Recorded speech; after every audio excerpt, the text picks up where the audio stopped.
Hi. Um, so it's been a little while since I have made a video. I've been using my Combi tons, but had a very rough year last year, which I will talk about at some other time. But haven't been recording, but I've been using my Combi plenty. And last week I made some mashed sweet potatoes when I was using the Combi meals section and or setting rather, and they were so delicious that I've been craving some ever since. And so I was like, you know what? Let me make a video and share with other people how to make these delicious mashed sweet potatoes in the Ninja Combi. Now I'm going to be doing it on the Combi meal setting because it just to me makes the most sense to always make more stuff while you're cooking. Now, in my case, I have a household of 6, so I it makes sense to, if you're going to be cooking, make other things. I don't really have a need for making any protein right now. I really just want these smashed sweet potatoes, but I'm going to do both. So I'm just going to go ahead and cook up some chicken with some onions and mushrooms and peppers on the top tray. And then in the pan is where the magic's going to happen for these mashed sweet potatoes. Now, my kids don't actually like sweet potatoes. Like, it's a weird thing to me to not like, but they don't like them. So I don't make them very often unless I'm just really wanting something myself. But when I made the salmon and broccoli and these mashed sweet potatoes last week, they were begging for seconds. Like, it was so good. So I'm just going to go ahead and get these sweet potatoes peeled.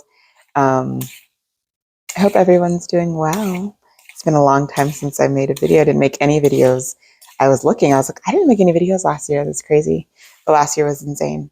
I guess while I am peeling these. So I have 2 different types of sweet potato here. I have the regular sweet potato, like American sweet potato, and then a white sweet potato. That I used to be able to find these so easily when we lived in our old house. But ever since we moved here, I haven't been able to find them. So I loved them personally. I never had them growing up, but once I just decided to try it one day, and they were so good. Like, they seem like they have natural butter, like a buttery flavor in them. So my kids have never had these ones, so I'm going to go ahead and mix them together. Put in the regular sweet potatoes and the white sweet potatoes. I got these sweet potatoes at H Mart. So if anyone else has a hard time finding them, if you have a H Mart nearby, then maybe you can find them there. We didn't have one, but this one opened up. And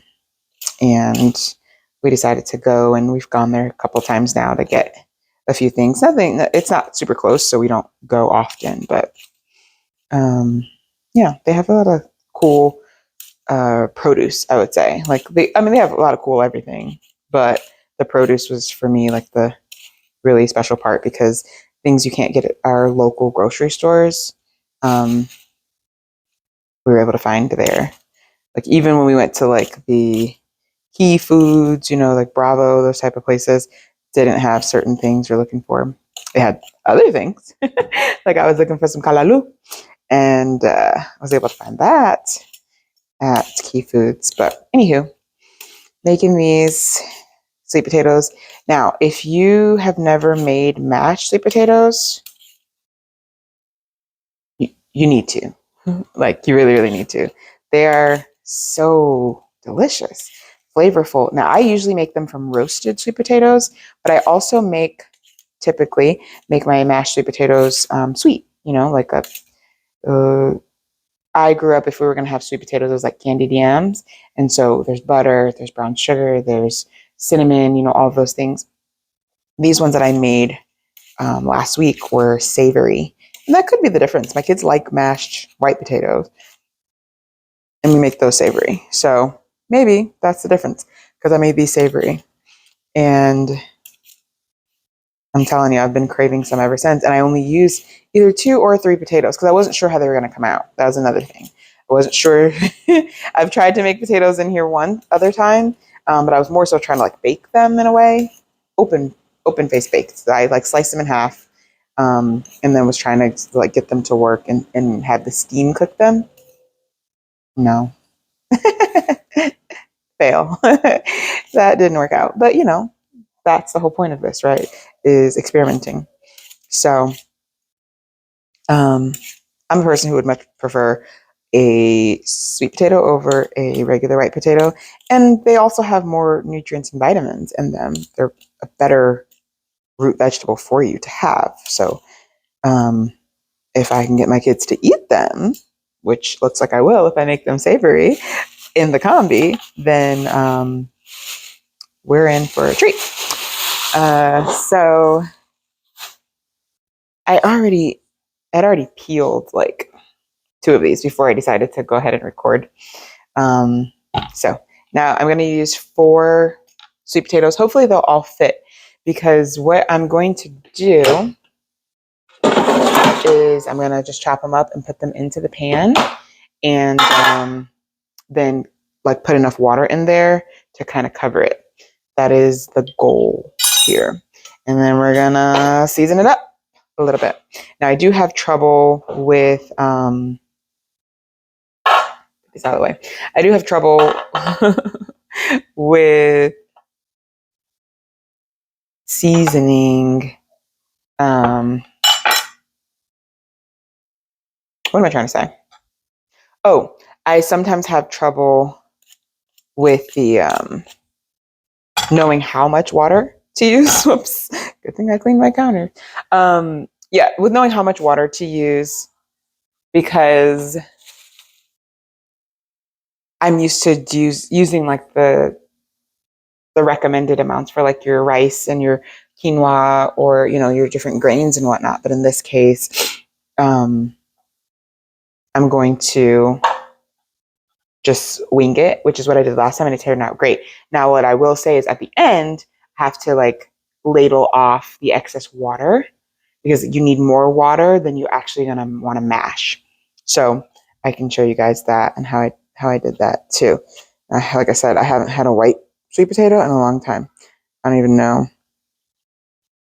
how many years it's been, but it's been a long time. So I'm looking forward to these. And when I decided to do this last week, initially, I was making the salmon. My kids love salmon and broccoli. And I was making it for us, but I just didn't want to have rice with it. And usually if my dad makes it for them, when they're over his house, he puts it with potato. That he does like a microwave potato, like a baked potato in the microwave, and then serves it. I need to sharpen my knives. And so they love it that way. So I was like, okay, well, I don't want to make mashed potatoes. I don't want to serve it with rice. I want something different. Like my go-tos are rice quinoa mix, and I don't think they're ready for just the quinoa, to be honest with you. Like when I do make quinoa here, I make it mix like half quinoa, half rice. So I'm just gonna chop these up and have it, good sized pieces. They're not like super big or super small, kind of like a little over maybe a half an inch, little cubes here. And I'm not a person who thinks that they need to be uniformed, because they don't. You just don't want to have like super big pieces with a bunch of little small pieces, because then the big pieces won't cook, right? If you have small pieces here and there, who cares? They'll just get mushy. But guess what? We're going to mash them. So who cares if they're mushy? Like, that's the ultimate goal. Now, if we were making something other than mashed sweet potatoes, then you would care a little bit more. But anywho, the combi I've found to be really versatile, and I even started making more things on the what's it called, the air fry side, where they have like air fry, bake, broil, pizza, toast, sear and saute, slow cook, and sous vide. I've never used slow cook or sous vide. I've only used sear and saute once. I've only used toast a couple times. We've done the pizza a few times. I've used broil, but I prefer actually the Ninja flips or if I'm broiling. And then bake and air fry I've done multiple times. But I will say the pizza one is good. It's like really good. And actually, we're probably going to be having pizza today. The kids asked if they could make their own pizza. So I don't think we have enough pizza sauce. So we have to go to the store. So if I get around to going to the store, then we are going to have pizza today. And they're going to make it themselves. And if they do, who knows? Maybe I'll record that too. But the pizza setting is great. It's really great. But I've just been really, really enjoying it. I haven't been looking for any recipes or anything to use it because it's just been chaotic. And then also I know what works for us and what we've been liking. And so I've just been going with that and just adding some different seasonings from time to time. Today I'm going to be using my typical fajita seasoning with garlic, onion powder, all that type of stuff for the chicken and the onions and such, because like I said, I'm really just making that because I'm going to be using the combi anyway.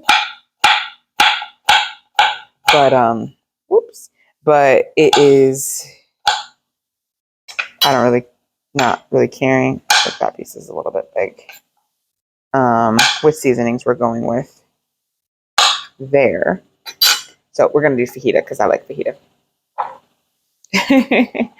And I'm going to start with one of these white potatoes and then one of I'm going to go back and forth because I want to make sure I don't have too many. I can't remember if I made 2 or 3 last time. All I remember is that I wanted more and I didn't have it because I gave the extra to the rest of my family. And like, I was like, oh, I really want some more. And these potatoes are like, whoo, chap. And I wonder, does anyone have any recommendations on a better way to chop raw potato? Because I just slice through it like a squash, and I struggle when I'm like, if I'm making butternut squash or yellow squash or something. It is, well, yellow squash is easy, but like butternut squash and spaghetti squash, that's the yellow squash I was thinking. Like, whoo, child, I really struggle with those ones. And there have been times that I have chosen not to make them solely because I didn't feel like fighting the battle that is cutting the squash itself. But once you make it, you're like so excited because the flavor is ridiculously good if it's made right? Now that's something I've not made in the combi. I've not tried to make any squash in the combi. I bet you could make a really good spaghetti squash actually in the combi, or even some butternut squash on the top tray. I have to give that a try. But and I don't know from a cooking perspective if the if the regular sweet potatoes are going to cook any faster or slower than the white sweet potatoes. So that'll be something we learn, but hopefully we'll learn it in a good way. And like, it'll be like, oh yeah, it's all fine. Keep doing that. You never know.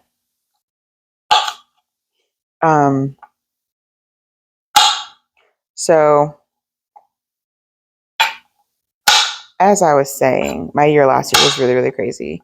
It started off, just busy. My mom was having her big 70th birthday, and the only thing she wanted was to go on a cruise with her family. So, of course, I had to be the one to kind of get that part orchestrated. Thankfully, one of my cousins recommended an amazing, really amazing travel agent, and she was just top notch. She did all the heavy lifting, and I just had to do the little logistics. We're gonna have a birthday party on the cruise for my mom, so I had to make the little decisions with that and get some decoration type things. Not much, but some things, and then put together a video, like a tribute video for her, which she loved. So I'm so happy that we got to do that for her, because that was challenging, because with the different changes in our government that happened, there were restrictions on certain editing applications. And so I normally was using a specific app for editing videos that I had kind of gotten accustomed to.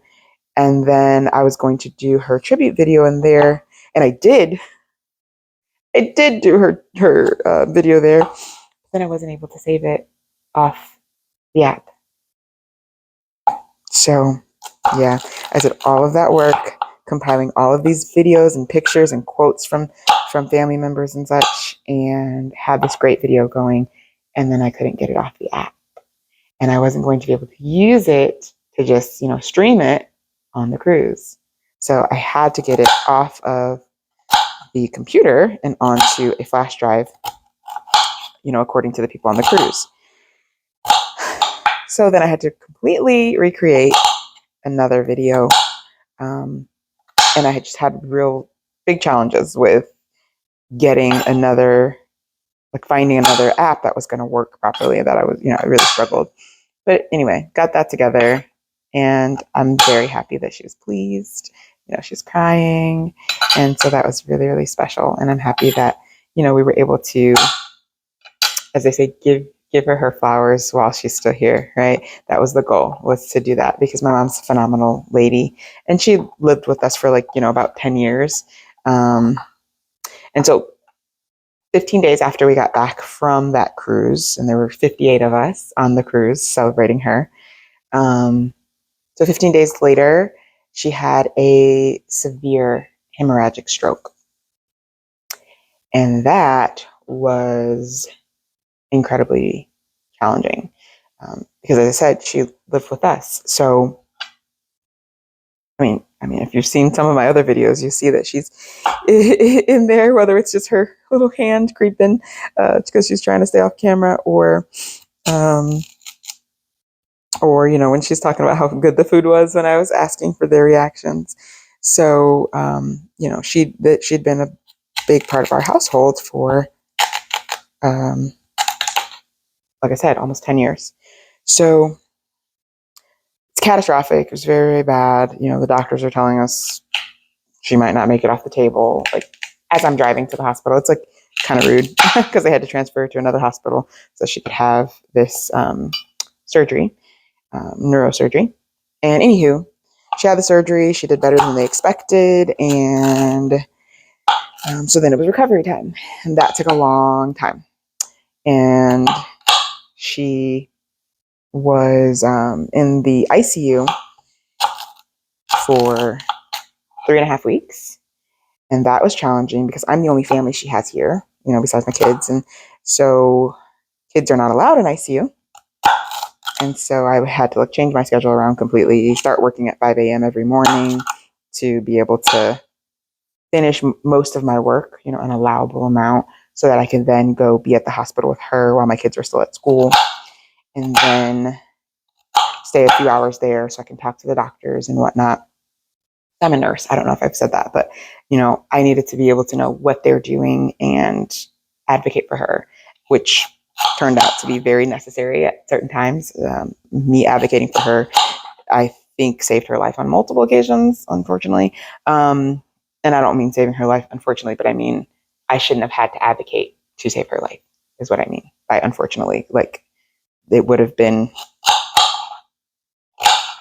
things that can easily be managed were not being managed appropriately. So I'm happy that in those particular moments I was there. And, once you start asking questions, people start asking you questions like, oh, are you in the medical field? Yes, I am. Like, that's all you're going to get from me. Unless you ask me more questions, I'm not going to lie. But I don't need to tell you that I'm in the medical field for you to treat my mother properly. Like, let's not pretend that I'm an idiot just because you think that I might be. Like, maybe I look stupid. I don't know. But I'm not. So that was difficult. And then after all of that, like I said, she was in the hospital for 5.5 weeks. And then we were able to get her into a rehab, like an inpatient rehab hospital. Hey, baby. And that was hard because she wouldn't wake up, she wouldn't stay awake. And so I'm like, well, can we put her on some of the medicine to like help her wake up, because like she had a big brain injury, like it was a really big one. She had a ruptured aneurysm, and it wasn't one of the aneurysms that they're watching, because she had 2 stable aneurysms that still were completely fine throughout this whole ordeal, but those didn't rupture, but she got like a brand new one, and it ruptured. And so, hey, baby, did you need something? Thank you, honey. Okay. And so this was, like I said, 15 days after we got back. And so she then spent after the 5.5 weeks in the hospital, she spent a month in that inpatient rehab hospital where they were doing intense therapy. So she had therapy 3 to 4 hours per day, 5 days per week.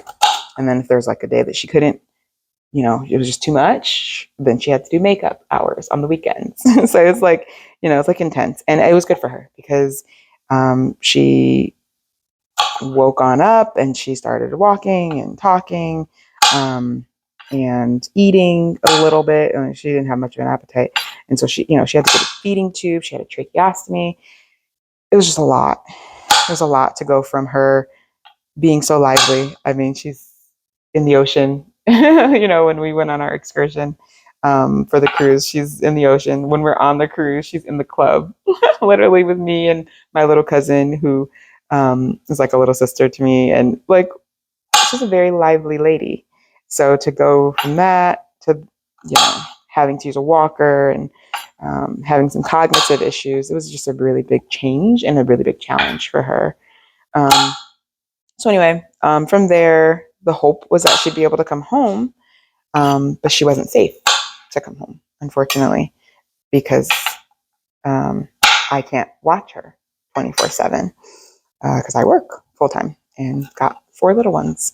And so I was just terrified that if she came home, she was going to fall and no one would notice, because she saved her own life in the first place. Like when she had her stroke, she called me and my ringer was off of the normal high ring. It was on the lowest setting, which like never happens, of course.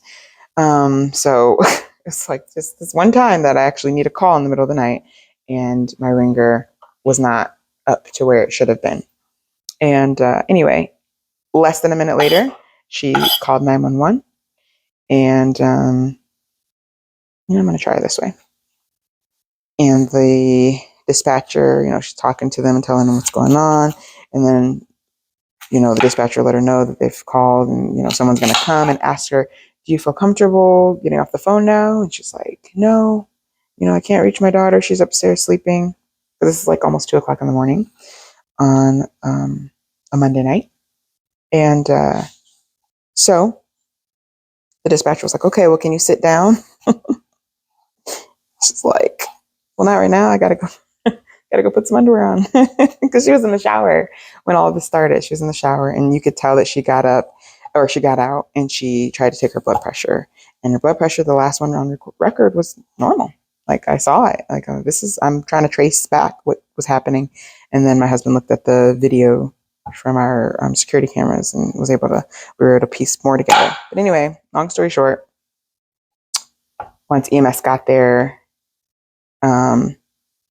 she was like on the floor, and she had sat there. She didn't fall, but she was not talking much. She could answer like questions like her name, but they were there maybe 15 minutes assessing her and such. And between the time that they were there, because we came downstairs, at this point, she had turned the alarm off. She had unlocked the door. She had like made it so that they could just come in and find her very quickly. But by the time, like when we came downstairs, she was still talking a little. By the time they took her away, she was no longer able to talk. And once they got her to our local emergency room, they had to intubate her on the spot to protect her airway. So, once they did the CT scan, they found, okay, she has a large bleed in her brain. And so they're going to need to move her over to our tertiary hospital that we're affiliated with. And so off she went there. And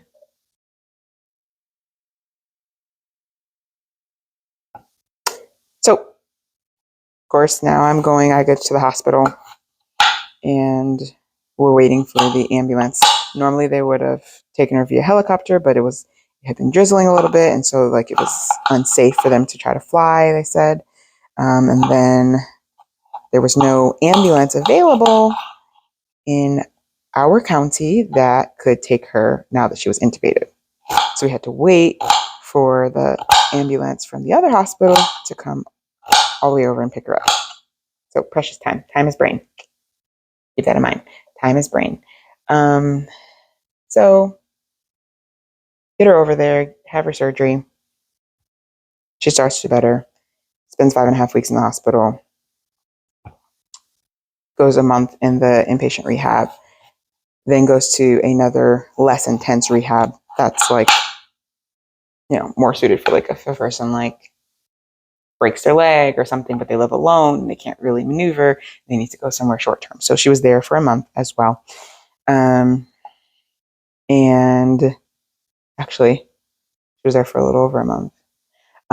But I was going to see her every day. I'm trying to see how I want to do this.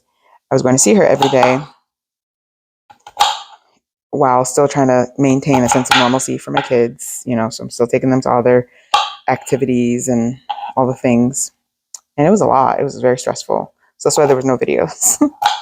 No videos because I had to be in multiple places while still working full time.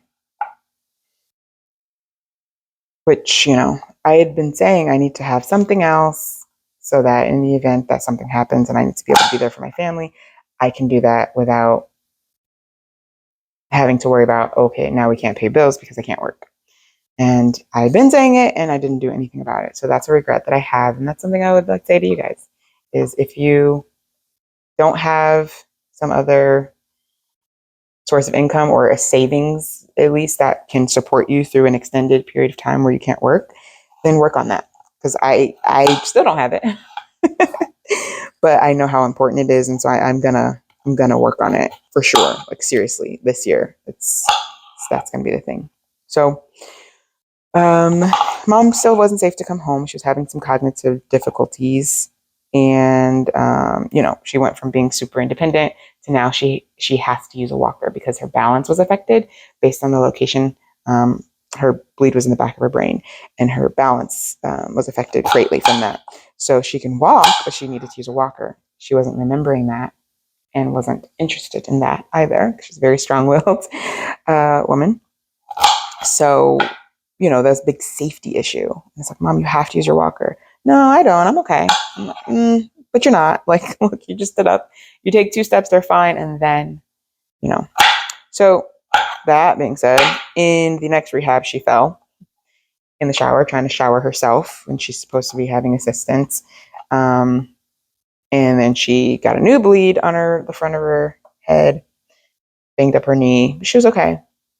So this wasn't a long-term thing. So we, as a family, the family was just like, let her come here. There's more of us. We can take care of her. Take turns. We can take turns. So that was a really, really hard decision to let my mom go. And so we flew up there as a family, me and my mom and my husband, 4 kiddos. We all flew up there and stayed for a week, got her settled. She went to live with my brother. He's a bachelor.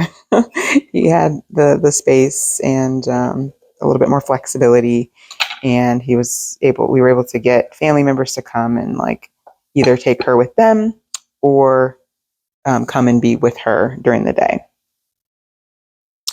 And so we're getting adjusted to the changes. Like I was still trying to catch up on laundry. Things are chaotic. And after, a month after she moved up there, a little after a month. So she'd been up there a month and a few days. She woke up. Happened to be my cousin's birthday, who's like a daughter to her. And it was also the day that my cousin was scheduled to, be with her. That day of the week was her normal day. So she had like made plans and, was going to have brunch with friends and, mom was going to go with them and everything. And she woke up, she's saying happy birthday, yada, yada, yada. She passed out. Then, when she came to, she's saying she couldn't breathe. Called the ambulance. Long story short, they coded her 3 times. She started to show signs of irreversible brain damage.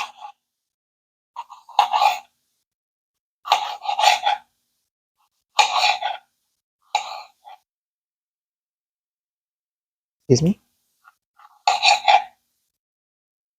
So my brother and I had to make the very difficult decision to tell them, basically, we lose her heart rate again, then do not resuscitate her again. Because we knew that's not what she would want.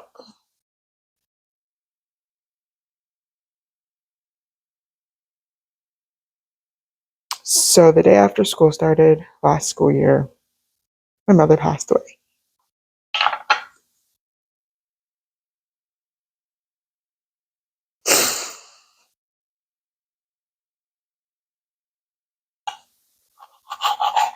So life is very different. But we still got to eat. So, I've been, like I said, using my Combi a lot.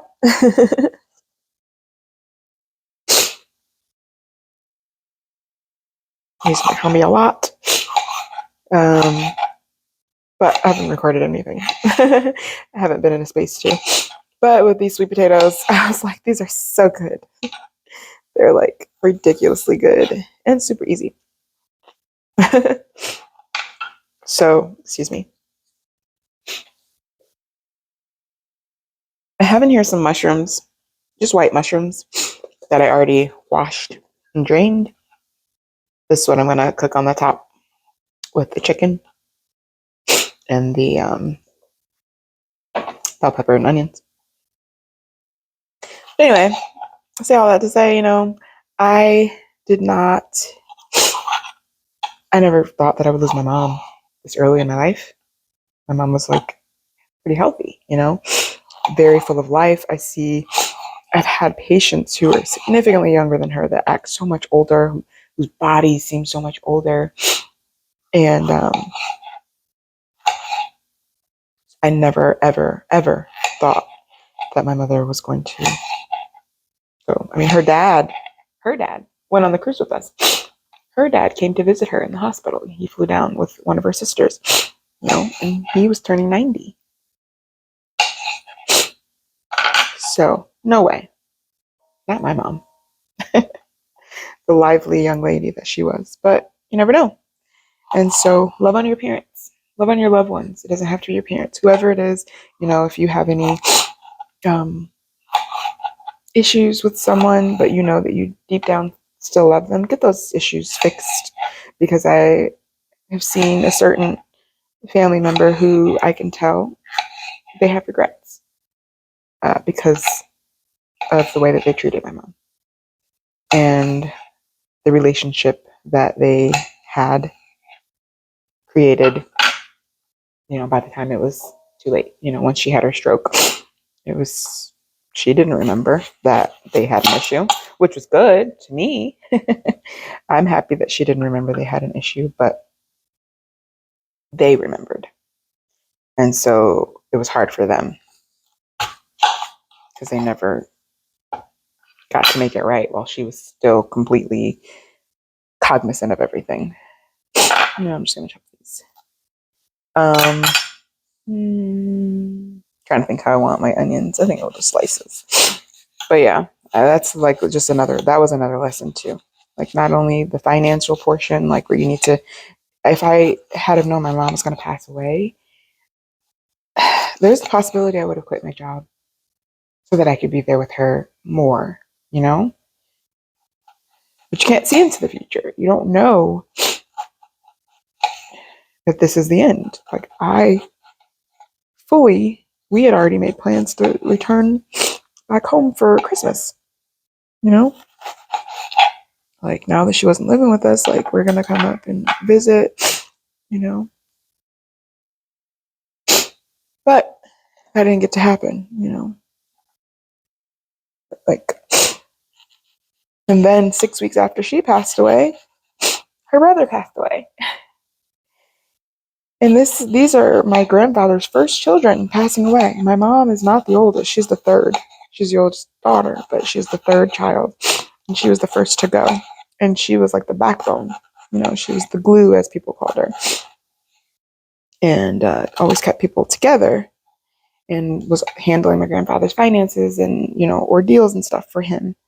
And I don't mean, like, he did his day-to-day finances, but like big things, you know, like she was on his accounts and things like that so that she could monitor and make sure that people weren't taking advantage of him and things like that. But my grandfather's completely, you know, he lives alone. He's completely independent. He still drives. Like, he has a girlfriend. Like, that's what I expected from my mom. I had zero thought that she would ever die like this. You know, if she maybe got cancer or something terrible like that, then, you know, you never know. But certainly didn't expect that. So now we've got everything chopped up. That was a little bit heavy for me. I'm gonna go ahead and season. Move this cutting board here. And I'm gonna start with the chicken just because I feel like, let me get the chicken because it's still in the freezer. I feel like when you let the seasonings go a little bit more, you know, give it just a few more minutes of cook time, or not cook time, seasoning time, then a little bit more flavor. So these are just boneless, skinless chicken breasts from Target. Good and gather. That I found. I used to get the ones from another store, like a grocery store, when they were on sale. But like, I noticed the Target ones are so much cheaper, even when they're not on sale. So I used to get the other ones when they were BOGO, and I'm like, look at this. This is crazy. So, anywho, let me wash my hands so I can touch my seasonings. But yeah, so I used to get them from another store, and I would always wait till they were BOGO, and then I'd buy 2 packs, sometimes 4, because we do have a deep freezer. And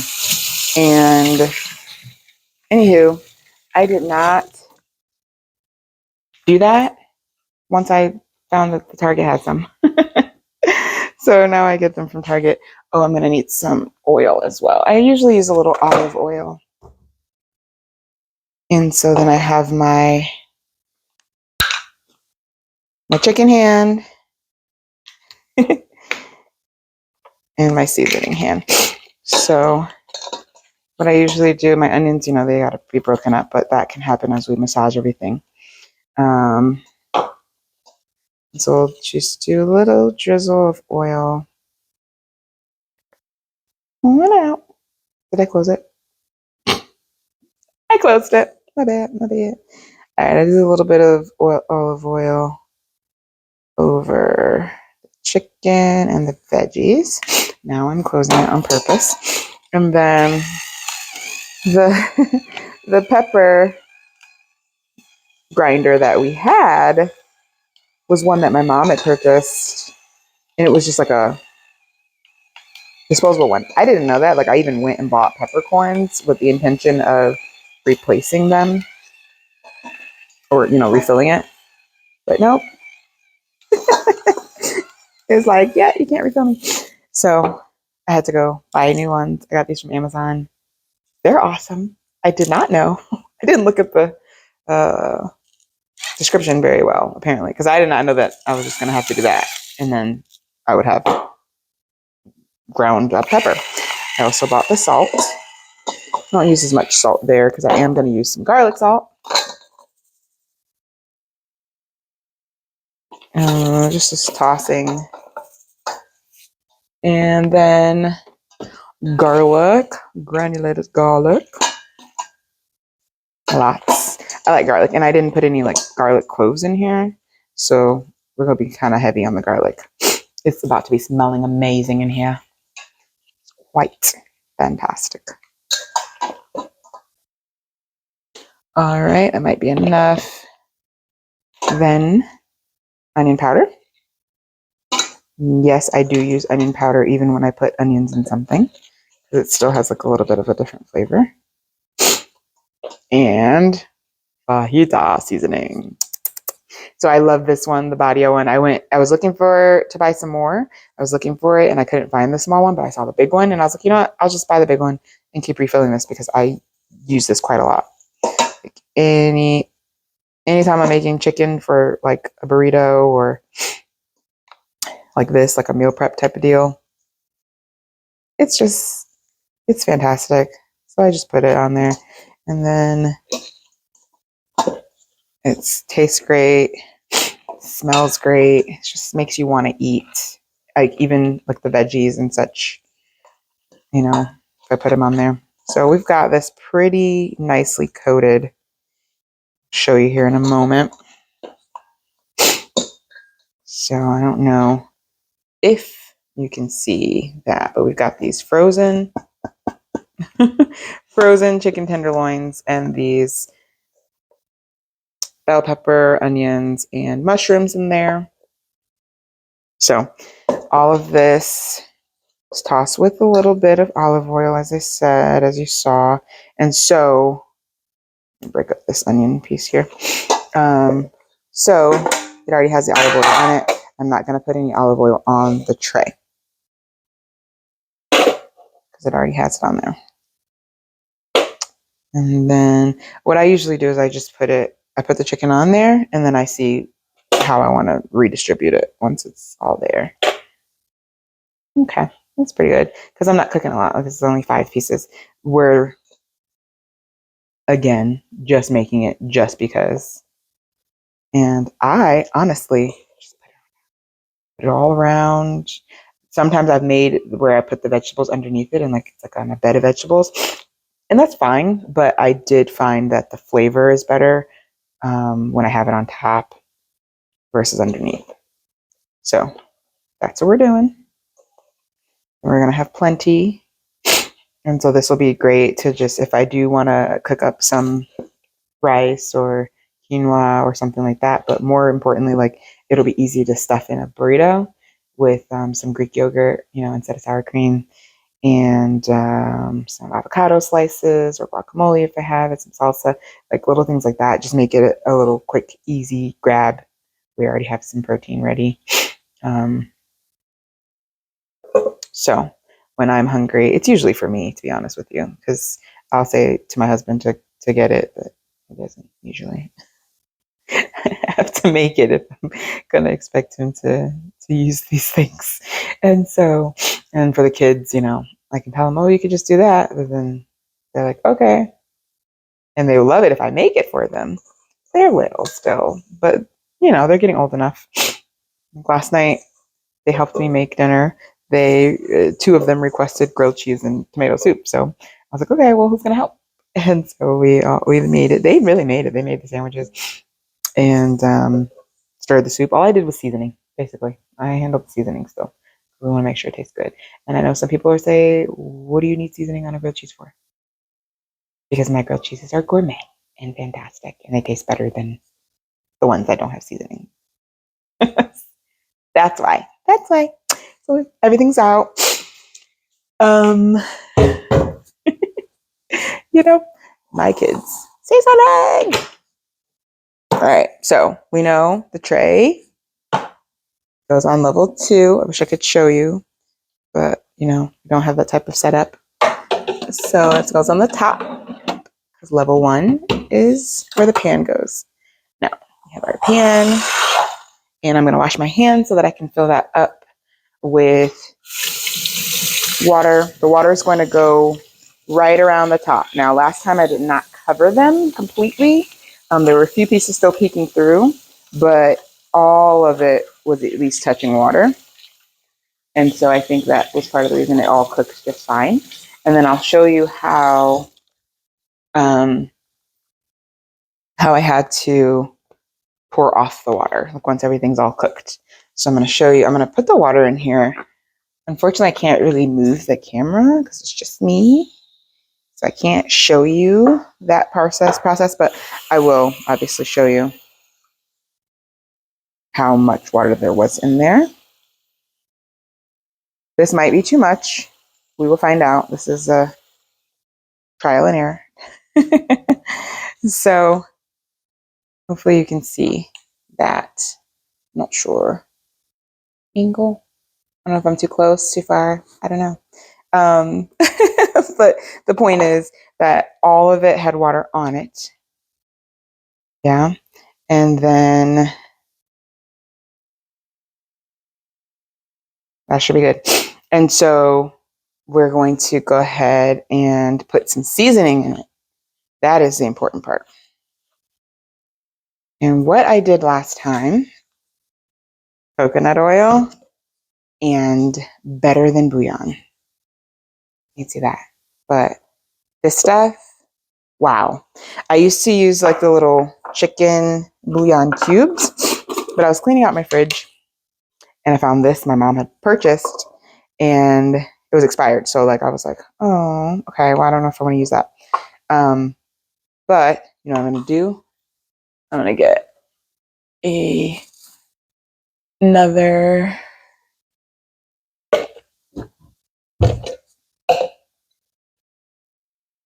I'm gonna get another one. So anywho, what I was saying was when I threw that one out, but then when I went to the store, I saw that they had this one on sale. And I got this at Costco. And I was like, you know what? My mom had that. Let me buy some more. And I used it on Thanksgiving for something. Oh, the macaroni and cheese noodles. So instead of cooking them in chicken broth or putting chicken bouillon cubes in the water to cook the noodles, I put some of this in there. Banging. It was fantastic. Everyone loved it, including me. So I think this is why my kids may have appreciated, this smells so good, appreciated these potatoes better. Now I'm going to do another tablespoon because I think it says, what does it say? 1 teaspoon is equal to 1 bouillon cube. And then for each quart of stock needed, you use 1 to 1.5 tablespoons, right? So usually if I'm cooking, I'm going to use like a quart, one of those containers of stock.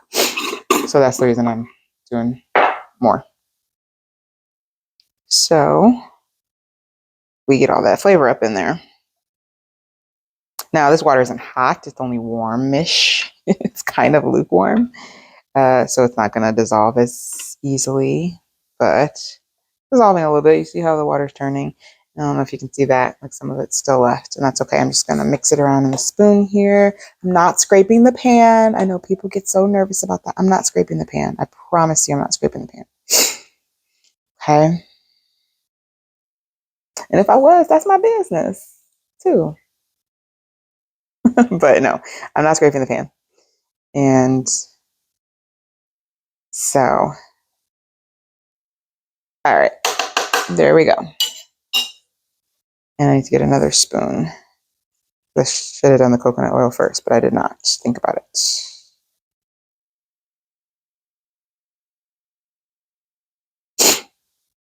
Oh, so much is left over. Okay. So I'm gonna get another spoon and get out the coconut oil, and then I'm gonna put a little bit of butter in there as well. Wonder why it tasted so good. There's coconut oil and butter and seasoning. I didn't add any like extra seasoning. I don't think I did. Maybe I did.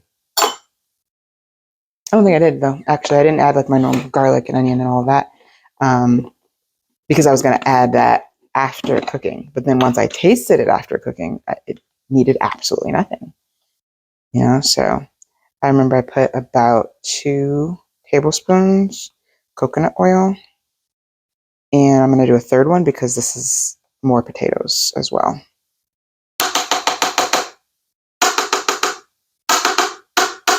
There we go. A little bit more. All right, so then I get all of this into the combi. Now I usually try to dissolve my oil, like my coconut oil and stuff, but sometimes it just doesn't work out because it's cold. It's not hot anyway, and so I just wait until later and do it, and it works out just fine. As I said, I'm going to make these mashed, so I will if when I take it out, I'm gonna stir everything up really, really well, and then ladle out the excess liquid, and then I'll mash them up. So this goes on level 1, which is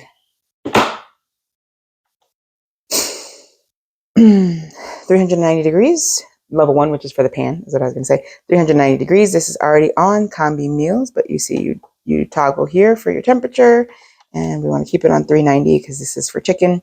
That is the recommended temperature, I think.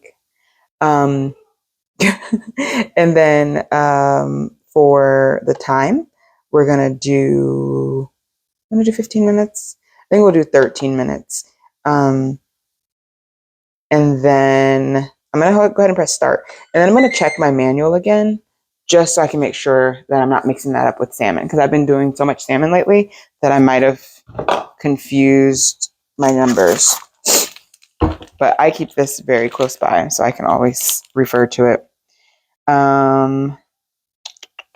So chicken, yes, 390 degrees, and frozen chicken breast or thighs, 15 minutes. So I'm going to have to increase my time to 15 minutes. But you see how easy that is to do.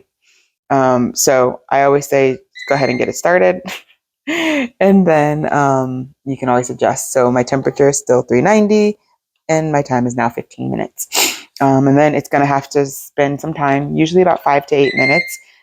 It's doing this beeping because I've been touching things, and it's trying to let me know, like, okay, now we're going to set at that temperature or that time set. So anyway, it's just letting me know that I got you, understood. We're locking in on this. But anyway, yeah, frozen or fresh chicken breasts and thighs, 390 degrees for 15 to 18 minutes. So I'm going to do 15 because these are not even chicken breasts, they're chicken tenderloins. So this shorter period of time will be better. Hopefully it'll be enough for the potatoes. As I said, I don't know if white potatoes cook any faster, slower, or whatever, but we're going to find out with these white sweet potatoes.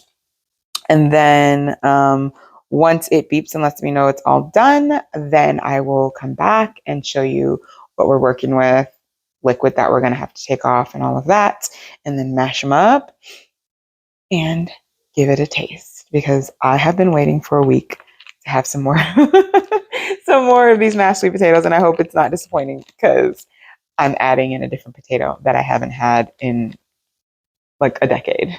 So anywho, it should be great, and stay tuned for the next part of the process.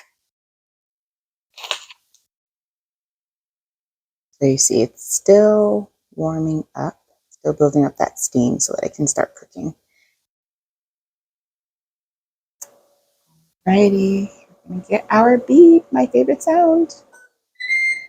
Yay! I don't know why I love it so much, but it's letting us know we're all done. So I have my oven mitt on. I usually let it rest for just a few seconds because there's a lot of steam in there and then it likes to come pulling out.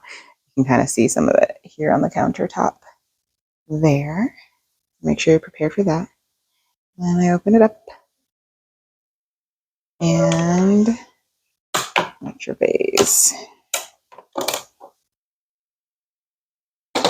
Alrighty, so we've got our chicken with veggies over here. Yum, yum, yum, yum, yum. Okay, and of course our potatoes. I'm going to find out very soon if they are in fact cooked enough to mash. That's so pretty. Almost looks like papaya and pineapple. All right, so what I've decided to do is drain it off this time instead of ladling it off because I have so many more potatoes than I did last time. So I'm gonna do that, but I've got to get a different angle. So give me a second. Okay, so please, please, please don't forget to use your oven mitts or tea towel or whatever you use when you're touching the hot stuff because I've done that before. Yeah, I just forgot that it was hot. And this, oh my God, it smells so good. It smells so good.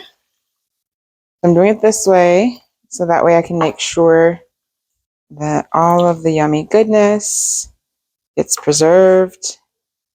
And I'm going to make sure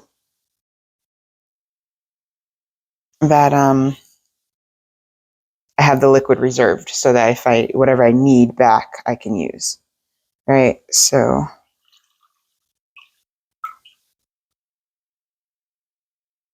all right. So I'm going to pour this back into the combi pan. Sorry. I'm pouring this back in. Put the colander to the side here. Sink. All right, so now we're good to go. Let's see if we mash. I mean, of course, these will mash. Oh, I'm so excited. So excited. All right, let me show you. We have lots of liquid here. I'm not sure how much you can see that, but it's at least 2 cups. Pretty confident in that. So I'm going to mash them and do like an initial mash on the whole pan, and then I'm going to add back in some of the liquid, and then I'm going to put some butter in. I forgot, like after I put it into the combi, I remembered that I did put some butter in last time, but I also had a lot less, potatoes, a lot less mass in the container. So I had more space is my point. So I don't want my potatoes to dry out. They're still very hot, so they will continue to cook a little bit. So I want to make sure I have enough liquid, but not too much liquid that it becomes mush, like not mushy, but soggy. We don't want soggy potatoes.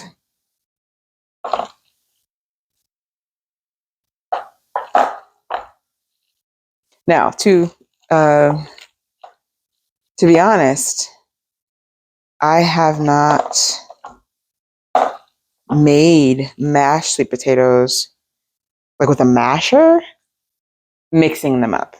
So like it is kind of interesting seeing both colors come through the masher. When I have made mashed sweet potatoes with both white and orange sweet potatoes, I just mashed them like with a fork. And again, this is a long time ago. This is before like my kids were eating normal table food. Maybe before I had kids. I know it was before I had kids, but the last time that I had it might have also been since I had kids. So my oldest is 11. It's been a long time. It's been a long time.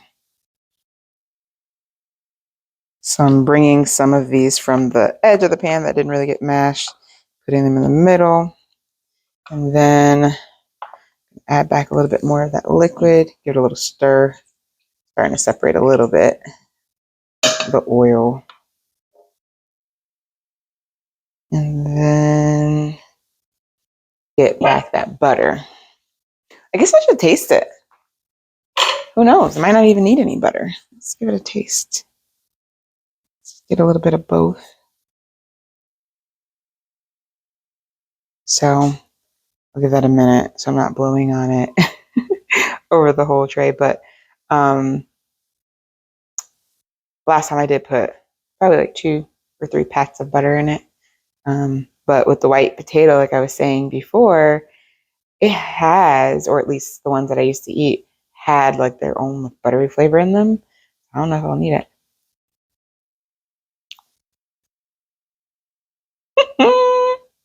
It's good. It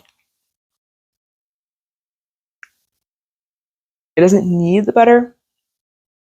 I'm going to put a little bit in there. The kids are going to love this. This is fantastic. I'm going to put a little bit of butter in it just to give it that butter taste, that buttery taste. But like as far as a need perspective, from a need perspective, it doesn't actually need it. This is bussin' already. We're just going to add a little bit more fat back. And I mean, we're doing like literally just pats. Look, that's not even a tablespoon. Like, this is like 1/3 of a tablespoon. So I'll probably add a total of about tablespoon and a half.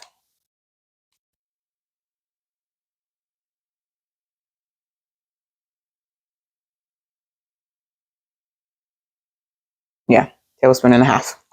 Okay, that should be good.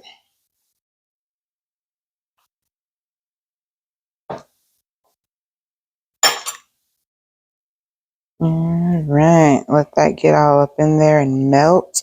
Cover it up with some of the potatoes. Let them help it melt.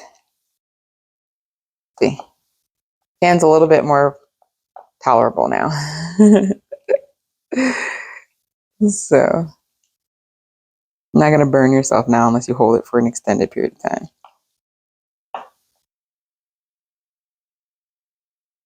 Okay, great. Now, just in case, because I said extended period of time. Now I'm going to mash this and see if I need to add back any more of the liquid.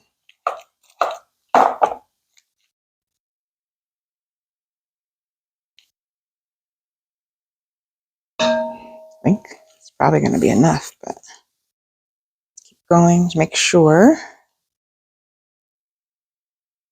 Some people do, of course, puree theirs to get like a super smooth consistency. I don't. Like, I'm more of a purist in that regard. Like, I'm just mash it. I even like it to have a few lumps. Like, let me know it was homemade from scratch. You know, like I said, I didn't even used to use a masher. I used to just use a fork. But that was when I was making much smaller portions for much fewer people. So now, now there's more of us. So it makes more sense to use some things. Although I really should get a different material. You know, they're saying with the plastics, when they're touching like really, really hot stuff or getting hot, and they're starting to release off their chemicals, some of those forever chemicals. So I really should look into getting another masher that's like stainless steel or something. Not aluminum. Aluminum is just as bad. You're going to get aluminum stuff because yes, it conducts nicely, but get it covered where it's insulated with something else that's not going to be directly touching your food. Because, lots of studies say that the aluminum is leading to Alzheimer's. I mean, and how many things have aluminum in them? You just think about, like, aluminum foil is like the thing you do. You cover a surface with aluminum foil, make your cleanup easier. Wrap a plate with aluminum foil to send it to someone,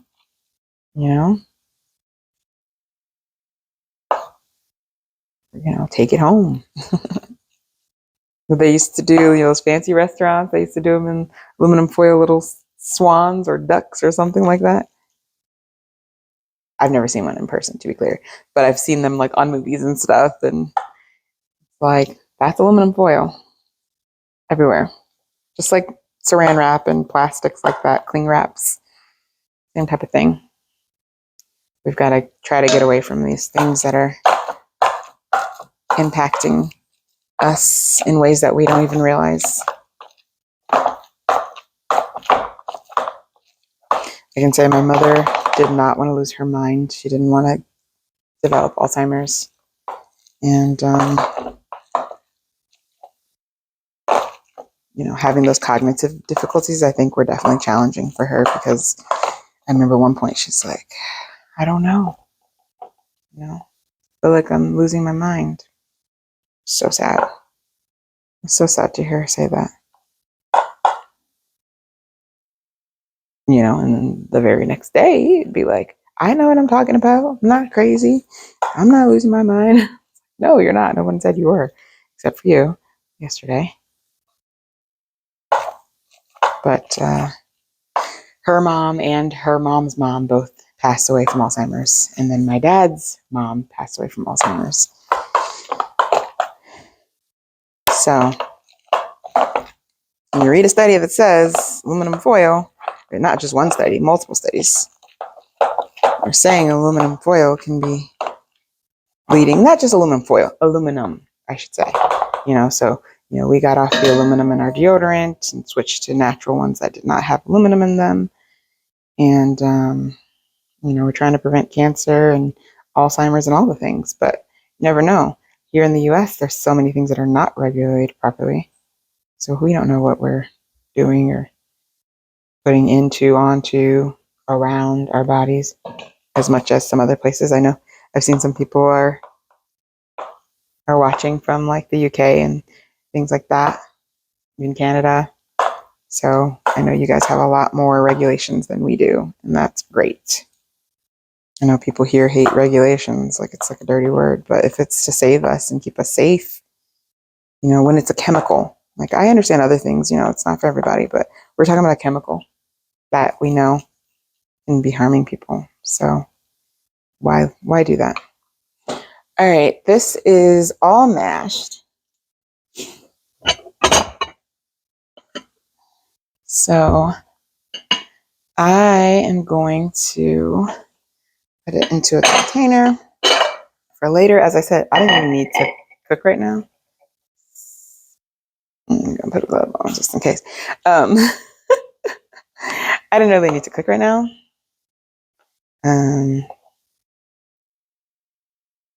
But I really, really wanted some of these. So we will have these now on hand. I'm going to have some myself right now. Leave a little bit in the pan for me. A little bit.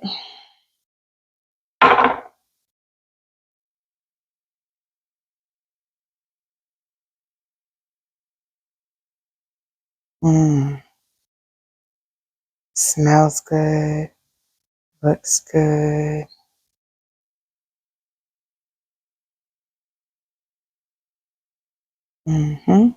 It's therapeutic. Okay. So I'm going to have a little for myself right now, because I know I just tasted some before I put the finishing touches on it.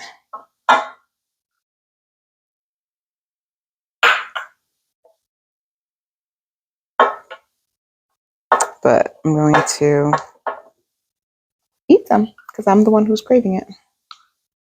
And like I said, the kids were asking for more. They got more. I did not. All gone. And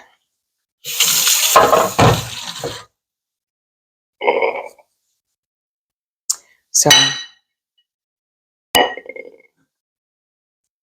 our mashed yellow and white sweet potatoes made in the Ninja Combi. That on there. And let's get into this chicken and veggies. Yeah, also not very hot anymore. I don't know if you can see that from there, but I'll probably do a close-up so you can see it a little bit better. Right now you see a lot of seasonings and then the browning of the mushrooms. It's so good. It's so good. And I'll probably not, I don't either shred up the chicken or cut it up. But it's easy to put, like I said, I'll probably use it on burritos and stuff like that with some Greek yogurt and avocado and salsa and cheese and stuff like that to just make it easy little meal, make it stretch some. But as far as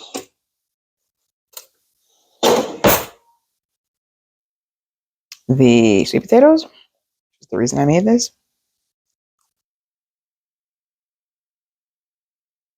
Mm-hmm. We did it again.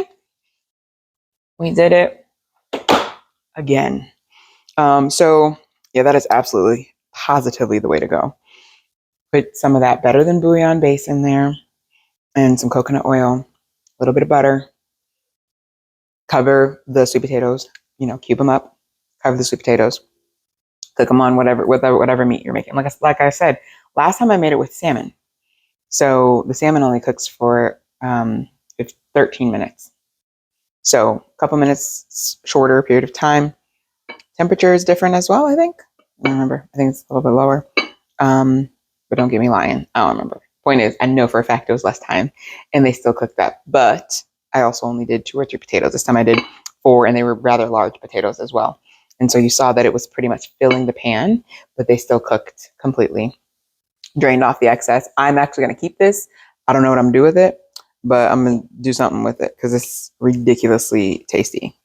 So I don't know, but I'm going to be making something else probably today. So I'll probably put that in there. Probably for veggies, honestly. Yeah, probably for veggies. Make up some broccoli if we don't make the pizza. Because like I said, I probably have to run to the store in order to get the rest of the pizza ingredients. And I've got to do my daughter's hair. The pizza might have to wait till a different day, like tomorrow or something. So we shall see. But the point is, this tastes so good. I wish you could smell it. I wish you could smell it. Because this smells so good. The coconut oil, the better than bouillon. There's no butter in that one because I put the butter directly into the potatoes. And I was also thinking, in the future, that's how I'll do it as well. Because then that way I'm not draining off the butter. Like just put the butter in the actual thing and then you use less of it too. So, I just use a tablespoon and a half for 4 potatoes, which is crazy. And they taste amazing. Perhaps I'll have one of the kids come and do a taste test and see how that goes too. But anyway, if you are still here, thank you so much for watching. I hope you cooked with me. But if you did not cook with me, then go ahead and cook this up yourself. And I hope that you enjoy it. Please go ahead and comment if you did like it, or if you have any specific things that you would like to know if I've made or see a video of me making. Because as I said, I use this all the time. I just have not been recording it, but I've gotten pretty used to it. Like there's certain things you just pop in there and it's going to come out fine because the combi takes all the guessing work out of it. So I absolutely love this. It's still my favorite cooking vessel in the kitchen for like small appliances. But this Ninja Flip, it's coming in as a hot second because that makes some amazing things. My husband bought that or got it as a using his points that he got from like customers that are, complimenting him or something like that when he's not supposed to take a tip or something. So anyway, he had points to use, so he got one of those, and it's great as well. Like we make some really, really good sandwiches, like like a grilled cheese sandwich in there. Bussin'. It's really, really good. But anywho, I will plan to make more videos more often now that things are a little bit more settled, and try to help you guys out also with some ideas, because that's the whole point of this, is to get some ideas of what to make and how to make it, because let's be honest, there's not a whole lot of resources out there to help us with that. So as I'm learning, I want you to learn with me, and go ahead and comment and let me know if this video has been helpful to you in any way. And like the video, subscribe to the channel so that you'll be ready for any other videos that I pop out. So thanks, guys. Bye. This is more of an up close look at these orange and white sweet potatoes. Absolutely delicious. And a closer look at our mushrooms, chicken, onions, and bell pepper.